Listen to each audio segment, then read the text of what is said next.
fits in there. Hi, we have with us Nicole Laffranchi. Thanks, Nicole, for coming.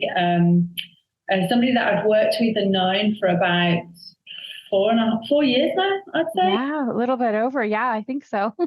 And I'm delighted that you are coming on to share with our foundation your experience with our books and our programs with both of your children, and especially your son with the Down syndrome community, and with your daughter. Yeah.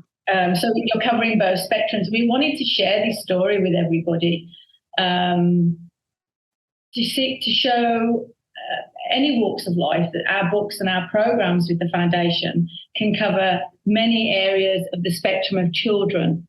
I mean, I know we have autism, we have ADHD, we have Down syndrome, we have many different learning difficulties, and as we prefer to call them, rainbow children. Right, crystal children, yeah. But we wanted to have you on here so we could share with the experiences that you had firsthand. Absolutely. With your son. And Alessandro is now, how old is he now? 15. Wow. Yeah. We met each other when he was 13, actually at the I think younger. National Spiritual Centre, and I've got my children's books there and doing workshops there. And you actually bought the books for your daughter Gemma, correct?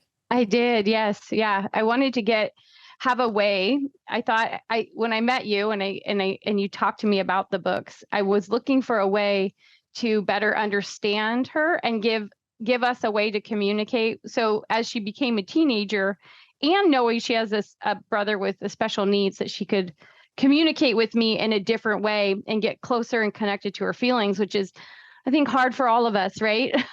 To understand what we're really feeling and where we're moving from in our lives authentically. So your book it's been absolutely magical for my family. Yeah, because we always allow the tools and our programs and our books to show us where they're being needed or where they are best at use.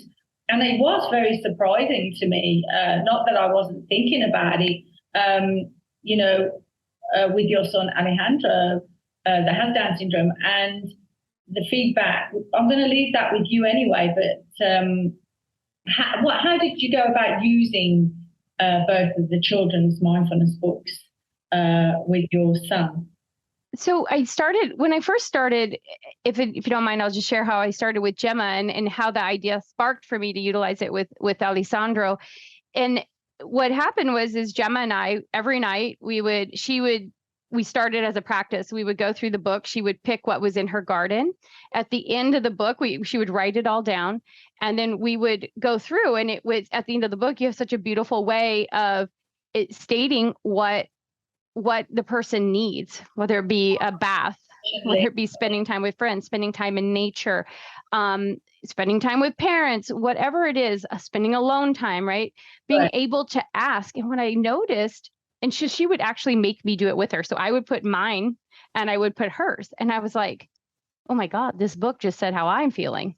And then I would look at her and I'm like, is this how you're feeling? You feel like you really need space? Because at that point in time, there was lots of people around and she really needed to be alone and do art. It was very important to her.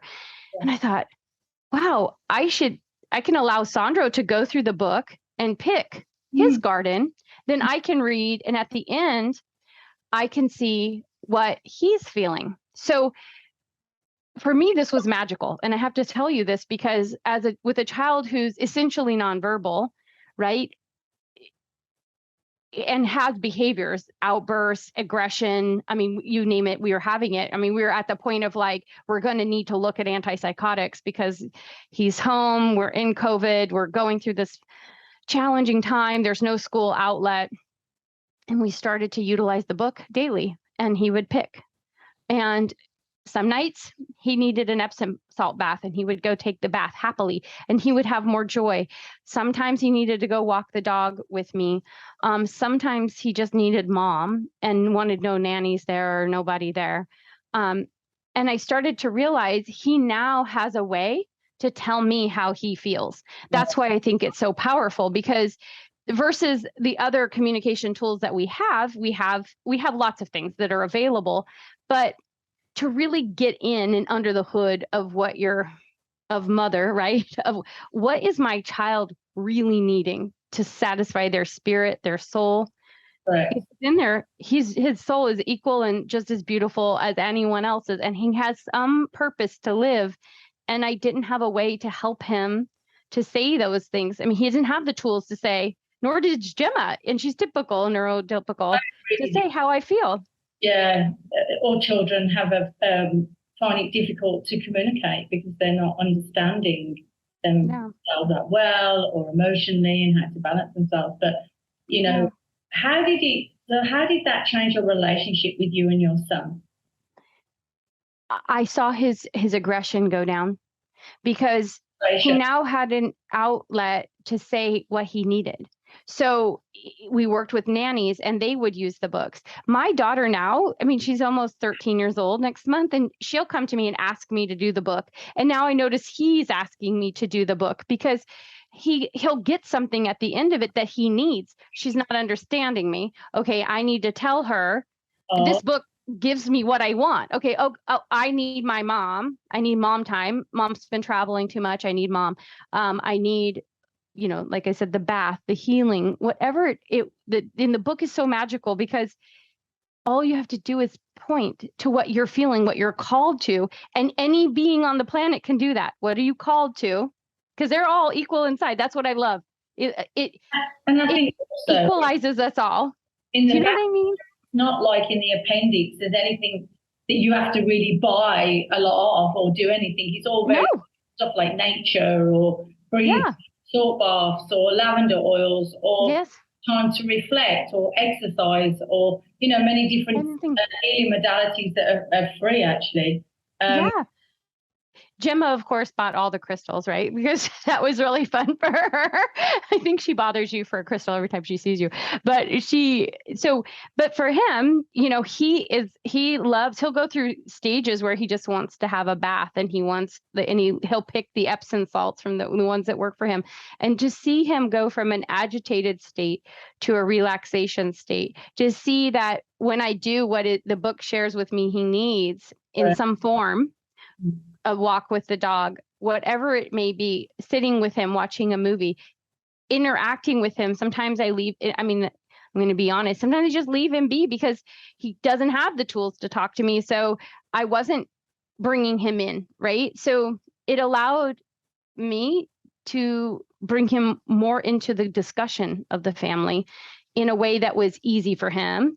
And wasn't typical in the sense of like a PEX board, and I have to bring out some awkward board and say, look, what are you feeling, right? I didn't have to get the iPad out and say, do it that way, but just a way where he's getting used to looking at a book, reading the book, and going through it. Nicole, does it read any of the names? It's all visual. It's all visual at this time. We're working on the reading program that they have, but it's main thing really. It is about being visual, mindfulness, mind, and the imprint of these beautiful images in their mind and what they're choosing. How did that change the relationship between you and your daughter and your whole family dynamic, really? I think we have more joy now. Wow. I think that we I know it's not, I know we have more joy. I know we have the right caregivers. I know we have the right situation, because we're now operating as a unit from how we feel. And we have a tool that allows all of us to come in a common language to work together. And so it may not work for everyone, but it worked for us. And why not try? I mean, it's the investment in a book that could change your experience. You didn't buy it for your son? I didn't. Being bullied, I think, at that time or something, and she was very sad, and you had miraculous, movement with that. Helped you understand her needs and her emotions and what she was calling out for. And I think, for you to have tried that was great, because it's opened a door that I wouldn't have thought of. But then, when I was working in the schools, autistic children are in the classroom. Yep. And they used to say to me, they'll never sit through these. Oh, they did. Oh, Sandra will sit in Mudra. Because I think the reason is they get to choose, so they're in control. Yeah. They get to choose what they want. And I think that's massive. How many times as a child do they get to choose what they want? Right? And that's incredible. That's the, whatever it is that they want, you know. And so how do you think these mindfulness books connected in nature? I want everyone to know they are nature driven. How do you think that books and programs can help your community? I think definitely giving them the tools to know and be able to express how they feel. A lot of families with special needs children, in general, this is my perspective. Please know that everyone is entitled to theirs. But when we're dealing with children that don't have the tools to say what they need, you deal with behaviors, and these behaviors can be limiting for you to go out in public. They can be limiting to you, to the family unit, to just how you experience life in general, caregivers, all types of things. What this book has allowed me to do, and working with you and Buddy has been instrumental, is that now we go out more, right? He has a way to communicate with us that is easy for us. And we don't have to take it with us, because he knows now we have a practice that he knows he can ask for what he wants through this program, you see? And so now, he can sign, I want a bath, or I want to walk, or whatever it may be. So it's more that it's integrated into our family. And so it helped him to express his feelings. And that has helped me, because since we've worked together, a huge thing for us is they've now taken the violence off of his IEP, because he had been through so much. He was so frustrated, I feel. That's like any human, an adult, really. Absolutely. Yeah. That now he's thriving. We have amazing caregivers that, work to call them in, and I'm so grateful to have them. But he's also calmer. He's also at a place of peace. We didn't have to go to antipsychotics. We didn't have to go to, other things. And now, and we're still working. We want to always give him every tool possible to communicate, because we want him to have the best life possible. And so this is a part of the journey, and I love it, because it really it helps him to be his most authentic self in what he needs in this life. And I don't think you can give any child a bigger gift than that. And do you think that the teachers or the carers that are with him, have they ever used the books themselves? His teachers, I know, he goes to a VIA center. They like the books as well. And then his previous caregivers used them more than I have the new caregivers work with him. But it's definitely something they're all open to, because we're now working on his reading skills. And so I'm excited for the day he can read the book. It's definitely on our goal tree, right, for him. Well, thank you for coming on and sharing your story. Nicole has been a fan of ours for quite 4 years now. And when we were telling her about the Children's Foundation, that's why you came on in the end. Absolutely. The last board member, actually. We weren't really opening up to anyone else. And you said, I'd love to be a part of this. So we're really on it. And I think the reason why you're meant to be a part of this is the fact that to open the door to your community. Absolutely. I think our community, you have to think outside the box. I don't believe there was a mistake that God gave me Alessandro. And I don't believe there's a mistake that I met you. And I don't believe there's a mistake. I feel like it's so powerful that what we can do to help all types of people to have the most peaceful, joyful life possible.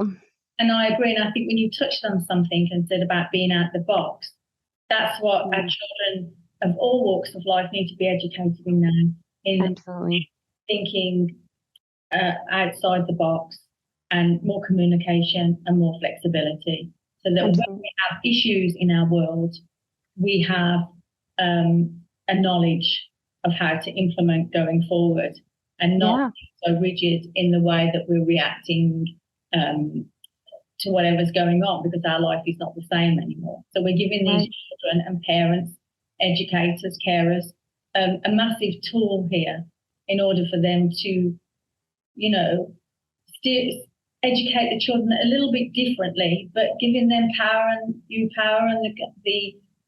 the whole communication is key, really, in going forward with the children in all walks of life. Yeah, and to be able to ask for what you need. You know, and the connection. The children can go outside, they can touch, they can feel things, they can run around in it. So it's not just a book in their hands, they can actually physically go outside in it. Absolutely. If you can't get outside, then you're bringing it into you, you know. So yeah, and teaching them mindfulness. I mean, that's a focus on everywhere you look these days, right? Yeah. And we need to help our children to have those skills. I mean, I think about being at my age, if I had half the skills that I'm teaching my daughter now and had tools like this, being able to ask for what I need and being connected to that and being connected to nature and standing in the gratitude for all that we have. I imagine what life would look like. I'm grateful for my journey, and I'm grateful for when I found all these tools. But the fact that I can use this with my son has been magical and miraculous. I think those are the words I would use, and they've helped the whole family become a unit. And I don't know if we would have got through COVID without them, honestly. So I'm super grateful, and I am honored to help promote this program wherever we take it, because I think there's nothing but good that it does for people. Thank you, Nicole. Thank you for sharing your beautiful story. Thanks a lot. Yeah, no, thank you for what you did and allowing your creative juices to flow and producing this amazing book and program. Thanks, darling. Thank you very much. All right. Much love.